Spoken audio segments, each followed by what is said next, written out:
So guys, you guys already know who is talking. It is who is I. It is KiseTalks. I think this is episode 19. This is episode 19. And by the topic, I think you guys already know what we're talking about today. We're talking about the biggest event or tournament of the year 2024. Who takes the number 1 spot? Who takes the number 10 spot? Now, if you are well endowed in the esports community as of currently, you will know that Contender released a top 10 events and tournaments of 2024. And in fact, let me not talk. Let me not read out the list. Number 1 is African Mobile Championship. Number 2 is Fest African Cup. Number 3 is African All Stars. Number 4 is Gamer X 2024. Number 5 is Cage 24. Number 6 is Deca Cup. Number 7 is Omniverse. Number 8 is Fun Rooms Tournament. Number 9 is Content Creators Tournament. And number 10 is African Pro Championship. Now, this is not their standing. This is just the list of tournaments that they called to be about the biggest event tournaments of the year. So if you go to that Discord, you can vote there. You can vote for anyone you want. You understand? But you guys already know I'll give my take about everything because I already planned on doing it before. But so I'll just use this as a should I see wireframe or skeleton? A big shout out to Contender for the list. Let me shout out to them. Contender, it big ups to you guys. But let me arrange the list. Now, in my opinion, the number 10 spots will go to the tournament and events that I did not hear about. They did their thing, but it was not like buzzing in the community like that. Only those that know. To me, like I said, you guys always know I always see what is in my head. To me, and one of them is African All Stars. I saw the flyer, but the buzz was not really there. So number 10 goes to African All Stars. And the one that I believe the top 5, I won't give like full details into it. I won't give details into it. I'll just name them. Then top 5, I'll start, going into, details on how I feel about the event and everything. Number 9 is the Omniverse. I tried to keep up with the Omniverse, but the other events that were going on overshadowed it. That on the list of the top 10, the other ones that were going on overshadowed it. So I won't say they didn't do much, but they did their thing. All of them did their thing, basically. All of them, but just some did better or more than the other. So number 8 will go to Deca Cup. No, not Deca Cup. Sorry, the mistake. Oh, Jesus. Number 8 will go to Friendlies tournament. Yeah. So I was looking at the list that I have on my notepad. Sorry. 4 Rose tournament. Not Deca Cup. Deca Cup is top 5. 4 Rose tournament. So the 4 Rose tournament, if you listen to episode 16 of KiseTalks, you see where we're talking about how the way the community is structured now is those that know. If you are trying to enter into some of the communities now, it's kind of like a political kind of thing where you will need to know one of the mods or one of the admins to be able to enter. And even if you enter, say you might not participate in tournaments, it's not like a community-based thing. It's for, should I say, cliques or political parties, basically, in the esports scene, especially in Call of Duty Mobile. So that's why that is why the 8 spots goes to the 4-room tournament. So you guys should take it like that. Now, the next one is Content Creators Tournament, which is number 7. The Content Creators Tournament was a very exciting tournament because they did better than the other ones. They involved everybody. But the reason why it's number 7 is because the other tournaments that are ahead of it did more. Like I said, they did their thing, they did their best, but as the ranking goes up, you notice that the following tournaments did more than the previous one. So it's not going to be an easy ranking. So I had to cross my fingers and make my head strong before I start making the list. So number 6 to me is Gamer X. Now, if you guys know about Gamer, for those that don't know about Gamer X is run by Gamer. Is one of the leading esports orgs in Nigeria currently, or in Africa, if we are being serious with ourselves. So they host an event every year called Gamer X. And I think this was Gamer X 3. And unlike Gamer X 1 and 2, I felt like this one was a little bit slept on. Now that's why it's number 6. It was a little bit slept on. They did their best. They did everything right. The marketing was good. The content, the PFX, GFX, the stream, super. It was good, but compared to the others, even the others on top still had issues with streaming. So I think streaming is one of the major issues for the orgs as of currently. So I would say Gamer X did their thing. They tried, and it was an engaging event. But the org that is after it did way better, and that is Cage. Cage 24. Cage 24 takes the fifth spot. And the reason why Cage 24 took the fifth spot is because there were some issues. Like now, the PUBG community did not come to the event. That one is another a stab and a twist to Cage 24. Despite all the marketing and the hype and everything, a particular community, due to some reasons I won't disclose now. Let's take a quick break to talk about one of our sponsors, Torgist. Ever been frustrated with your manager or annoyed by something your partner keeps doing, but you don't want anyone to know it's you venting? Or maybe you got a burning question you're too shy to ask openly? Well, Torgist has got you covered. On their platform, you can ask and answer questions anonymously. It's completely private. But wait, it gets even better than that. For the debaters, the comic geeks, the gamers, and any other community out there, yes, I'm talking about you that's listening right now, Torgis offers a pool system. And this is a little bit of how it works. Let's say you're torn between two characters and want the community's opinion, or you want to settle the age-old debate of PUBG Mobile versus Call of Duty Mobile. Run a pool, get feedback, and see where people stands. So head over to torgist.com, and that is TORGIST then .com. Register and join the conversation today. Now let's head back to the episode. Decided not to come to the event. That alone drops them down to the fifth spot. Other things too affected them, but because of the traffic, the community that they build up, the marketing and everything, they deserve to be in the fifth spot. So some of you may have your reservation on that, may have your complaints and your other statements to say. But if you look at if you're ranking all these tournaments and organizations, you look at everything. You do not just focus on what you feel they should have done better. You look at everything and decide, how or where they stand in the rankings. It's not like a biased kind of thing. You look at everything, every stat. And yes, the stream was not even that good. If I'm being honest with you, it wasn't that good. And compared to the other orgs that are on top of it, it is a very, there's one I'm looking for. Yeah, a disappointment, because they hyped this event was hyped by Kony. You guys know who Kony is. Was hyped by Tomide. Play by Tomide. Was hyped by most of the biggest people in the community. And the stream was now something that DA would do. No offense to DA, I love you guys. Now, Sha. Oh, sorry, before. You guys understand our dynamic now. I still love you guys, but you guys need to do better. So, like I was saying, yeah.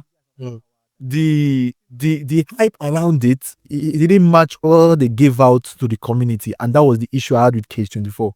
The hype was good, everything was beautiful, but what they gave out to the community was subpar, and there were some issues that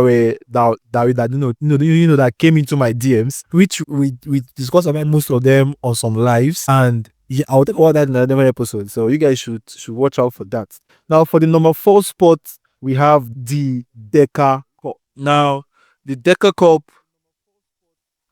is it Deca? Yeah, Deca Cup. The Deca Cup is run by 1080. 1080 were or are, to me, one of the best orgs in Nigeria or in Africa when it comes to the esports scene. They give out to the community, they host tournaments that engage not only the community but also the players themselves. They make sure everything they do, from the GFX, the VFX to the players coming in, the match, everything is on point. On point. But the reason why they are not number 1 or number 2 is because of a reason. I'm going to get to that very soon. Compared to the other three orgs, I feel like the Deca Cup didn't get enough should I say marketing? Not really marketing like that. The marketing was good. It was the traffic.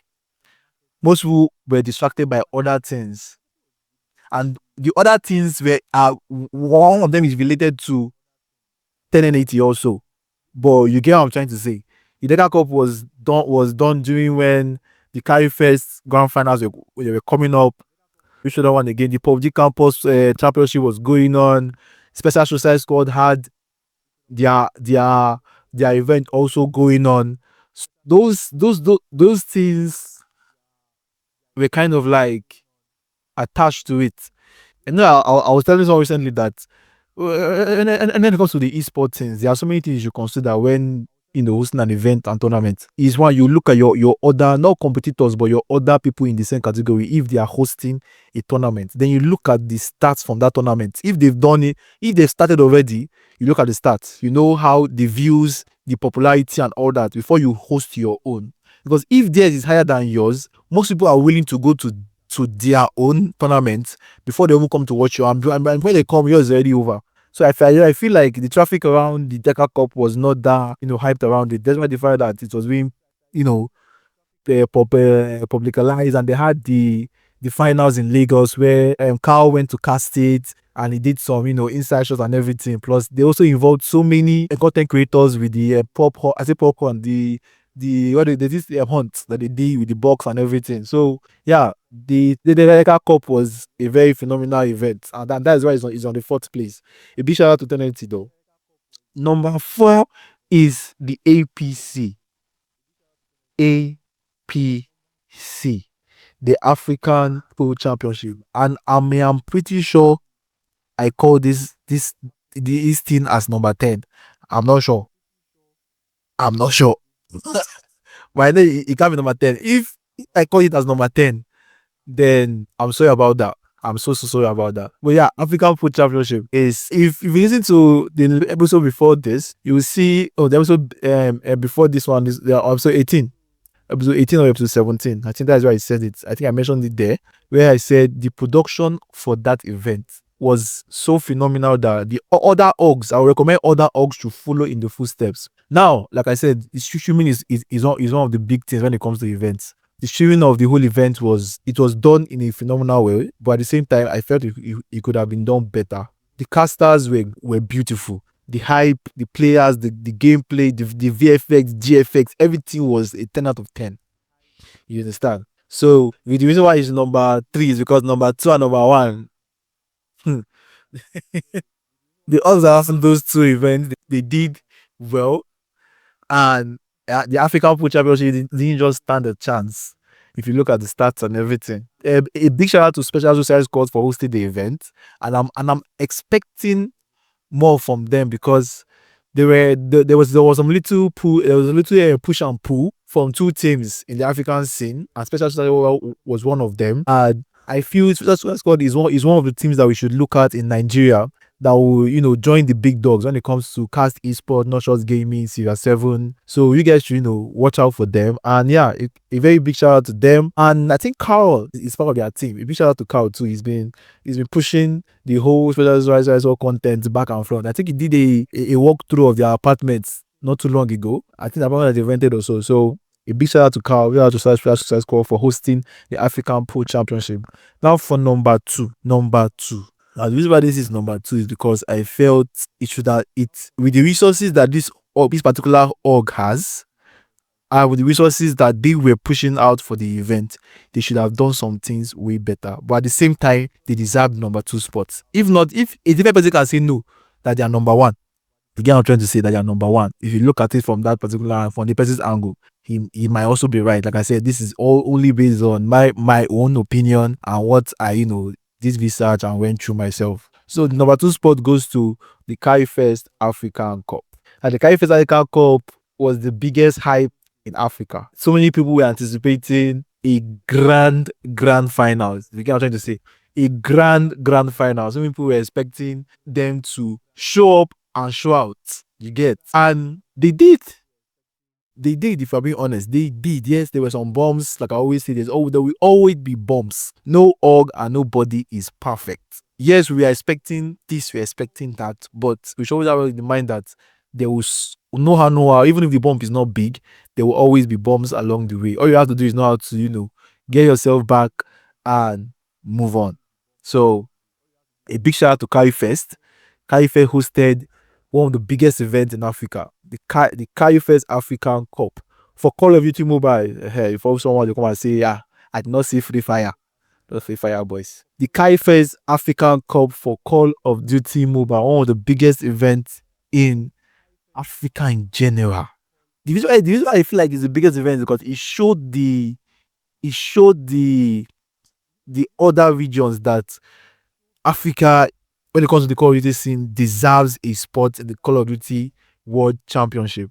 big shot. It was a phenomenal event, especially when it came to the Nigerian side of the event, where from day one of the Nigerian event to the last day of them qualifying for grand finals, it was back to back. Should I say every team was this close to getting disqualified, and every team was disqualified at the same time. You know what I'm trying to say? The team that made it to the grand finals, it was it was as if if you've watched Gladiator, you know when they put all those fighters in the Colosseum and last man standing, you know it's every man's land there. Anything can go.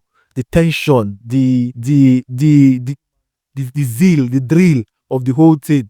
That was how the Nigerian side of the African KFS Cup was. And the team that surprised me the most and the team that broke my heart was the team. Yeah, let me be like this. The team that surprised me was Series 7, and I will get to that after this. The team that broke my heart was Rage Gaming. Rage Gaming was the most likely team to take the grand final spot, but they didn't. They lost to Series. I think we were Series 7. Now, the reason why this why Series 7 was shocking was, and this is why I also said that the Nigerian side of the grand finals was a man eats man or dog eat dog, anyone want to call it. Series 7 came from the losers bracket. To show you how serious the Nigerian community took this event, the losers bracket streams, the gameplays, everything was on par with the people that were fighting for the spot for the semi-finals that were in the main bracket. Note that the losers bracket tension and zeal was on par with the people that they were not worried about getting into the loser bracket or not. And after going to the gulag and fighting for their life, basically, they came back to the finals with a disadvantage against Rage Gaming. And take note, Rage Gaming is one of the best teams in Nigeria.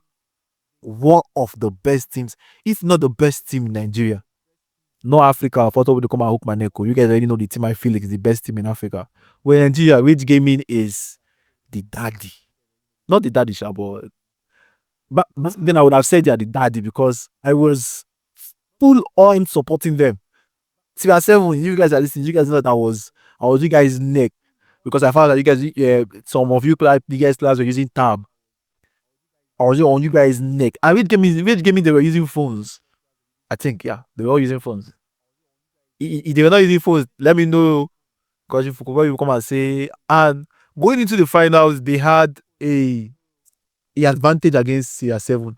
And despite the advantage, despite being the best aggressive team in Nigeria or the best passive aggressive team in Nigeria, Series 7 still came out on top, basically. Like there's no words that could or I can use that will explain how Series 7 performed in the finals. And going into the grand finals too, they were phenomenal. There were some things that I would have liked to say about that grand finals. I'll leave that for later. But Series 7 did fantastically well. Yes, they didn't win the cup, but they came back home proud. So a big shout out to KFS for hosting the African KFS Cup. And yes, like I said, they didn't take the number one spot because I feel like another tournament of 2024 did way better when it comes to production, VFX, engagement, hype, marketing, and stream. So these are the things I look at when ranking all these tournaments. And I feel like with what I've seen, participated in, because I actually did go to one of the events or branch events of this particular events that won the number one spot. Now, this event was not mentioned in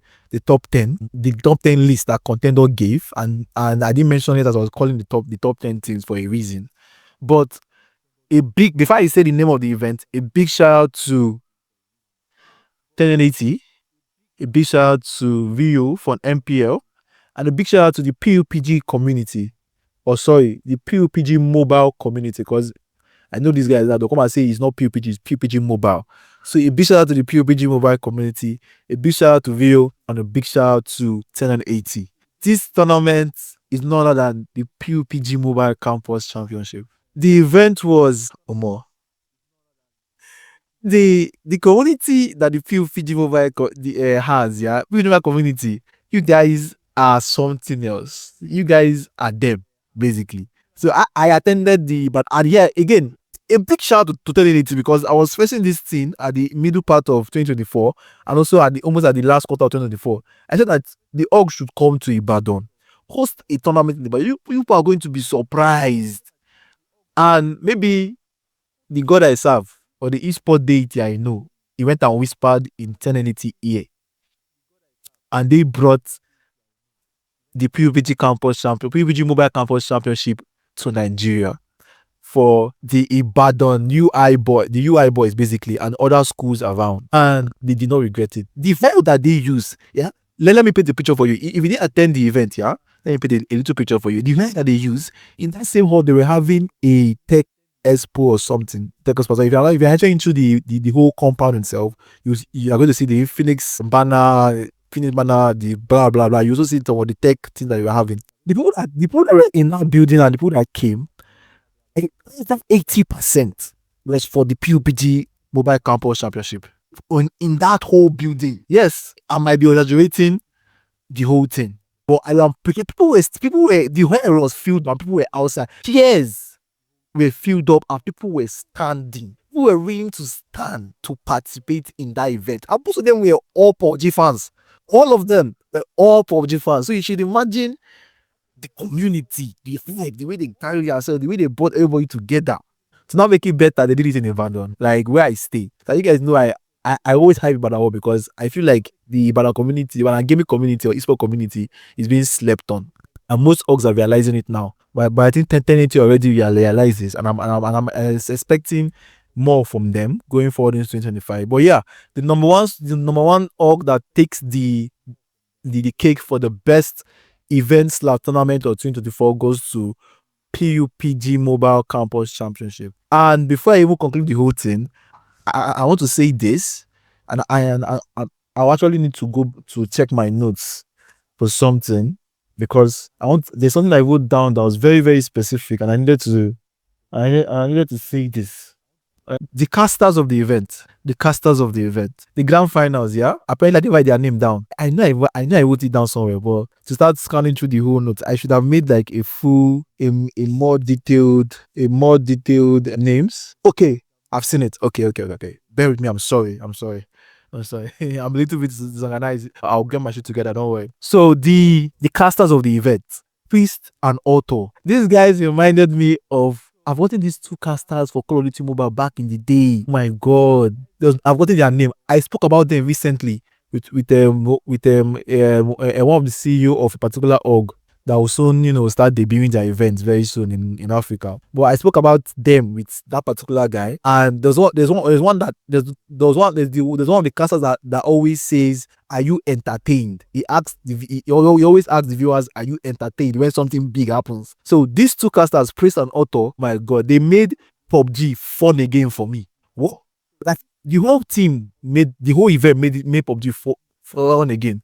But going back to PUBG was never on my list because the whole hacking and everything back then. I don't know about now because what I'm seeing it like the hacking have dropped to like 1%. You get, but the casters, the stream, the players, the way they did everything with each team having their own table, identical chairs, wink wink, identical headsets, wink wink. If you know what I'm talking about, if you know what I'm winking, you should know what I'm pointing out. But everything to the production, the MC of the whole event, the casters, the teams, to the point that I was screenshotting some of the elements in the stream so that I'll keep it and be like, if eventually I want to host my own events, like I need to do something like this. You know what I'm trying to say? So the casters did beautifully. See, if I keep talking, it'll be as if I'm glazing 1080 and I'm glazing the PUBG community, PUBG Mobile. Sorry, I'm not used to adding the mobile yet. PUBG Mobile community, but you guys need to watch it, or you had to be there. You like, the situation where you had to be there. If you watch the stream now, you might not feel like that because it's pre-recorded. If it was a live, like you had to be there. It was a wasted. I will not say wasted. I didn't waste my MB. My MB was used wisely. I used it in 1080p. It was clear and everything. The last disable, they call it, not its audio editors. Everything I had, they became so 1080. You guys did phenomenal with that event, and I heard something about the event. which I have to confirm, but I won't say it now. But 30, I think you guys were the people that spearheaded that event more. And another thing also that I want to point out during the Ibadan branch, I saw that Tenacity were more hands on with with the community than the other orgs, and I feel like I feel like other orgs need to like be more, hands on with the community. But like I said, all that is in the follow up episode I'm going to be dropping. So I'm not sure if I said it at the beginning of the episode, but leave a like, follow, follow our TikTok, subscribe to the YouTube page. Let's get to 1,000 followers. Let's say before May 23rd, we should be on 1,000 followers. You get? So subscribe, leave a like, share, leave your comments if you have anything, say it with your chest. If you're listening on Spotify, drop a review. For any review you want to say with your chest. You can give me 1 star. I don't mind. Try to drop something. And yeah, PUBG Mobile Campus Championship takes the number 1 spot. And with that, I think this brings us to the end of our episode. So see you guys in the next episode. Safe.